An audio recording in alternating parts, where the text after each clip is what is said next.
कैसे देखते, कितने होपफुल? बिल्कुल, आज तीसरे फेज की और गुजरात की सभी सीटों पे बेसिकली 26 थी, लेकिन भाजपा की कृपा सब 25 पे हो रही है। तो 25 से 25 सीटों पर मैंने अभी देख रहा था, वोटिंग तो हो रही है, अच्छी खासी लोग निकल भी रहे हैं। और ये चुनाव इंडिया अलायंस के लिए बहुत ही बड़ा अहम चुनाव है। इस चुनाव में लोकतंत्र बचाने की लड़ाई में सब एक हुए हैं। स्वाभाविक तौर पर महंगाई, बेरोजगारी, आपने देखा होगा किसान के दाम, ये सब मुद्दे हैं। पेपर लीक, अब नीट में भी पेपर लीक होने लगा क्योंकि ये पूरा गुजरात का भाजपा मॉडल वहाँ पे गया है। तो स्वाभाविक तौर पर लोग निकल रहे हैं, लोगों में बहुत उम्मीद भी है। एक जिस तरह से बदलाव की उम्मीद जो देखते हैं, उस तरह की उम्मीद देखने को मिल रही है। और वोटिंग परसेंटेज मुझे लगता है कि 65 प्लस पूरे गुजरात में जाने की संभावनाएं दिख रही है अभी से। और उम्मीद है, मैंने अभी जो हमारे अलायंस है वहाँ से भी सुबह मीटिंगें की है, कौन कॉल। हमें जो आम आदमी जो दो पर लड़ रही है, भरूच और भावनगर, उसमें भी लोग अभी बहुत अच्छे से निकल रहे हैं। और मुझे लग रहा है बहुत उम्मीद है और लोग खुलकर सामने आ रहे हैं और अच्छे के लिए, अच्छाई के लिए, बंधारण बचाने के लिए, और सबसे बड़ी बात कि खास तौर पर बेरोजगारी, महंगाई के लिए लोग वोट करने निकले हैं। प्रभाव पड़ेगा।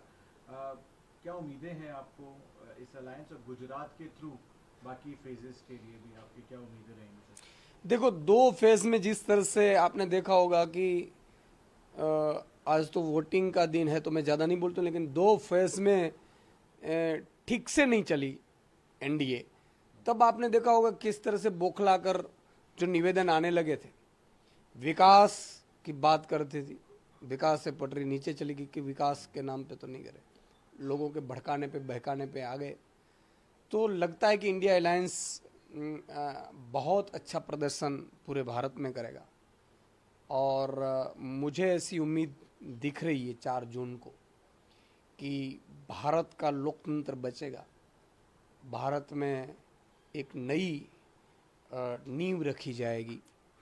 और इस हिसाब से अलायंस का भी भविष्य इस पर आपने कहा सही है कि इस जो समझौता हुआ है सभी पार्टियों का, वो देश के लिए, क्योंकि पार्टी से ऊपर देश है, उसके लिए हुआ है।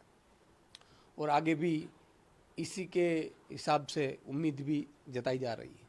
आखिरी प्रश्न मेरा रहेगा, और वो और क्या है, अरविंद केजरीवाल के खिलाफ पूरा सीरियस एलिगेशन, और एलजी खुद अरविंद केजरीवाल को इस मामले में कटघरे में लेने की कोशिश कर रहे हैं। तो आपका क्या रिस्पांस रहेगा कि आपके पार्टी चीफ के विरुद्ध एलजी, दिल्ली एलजी ऐसा क्या? ये एलजी से ज़्यादा मैं ये बोल रहा हूँ कि इनको भाजपा का एजेंट कहे तो अच्छा है।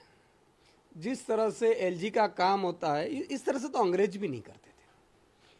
आपने देखा होगा यार, कोई सिटिंग सीएम को आप जेल में तो डाल देते हो, लेकिन जेल में डालने के बाद मिलने के लिए आईने का इस्तेमाल करना पड़े, ये आतंकवादी के साथ भी हम ऐसा सलूक नहीं करते हैं।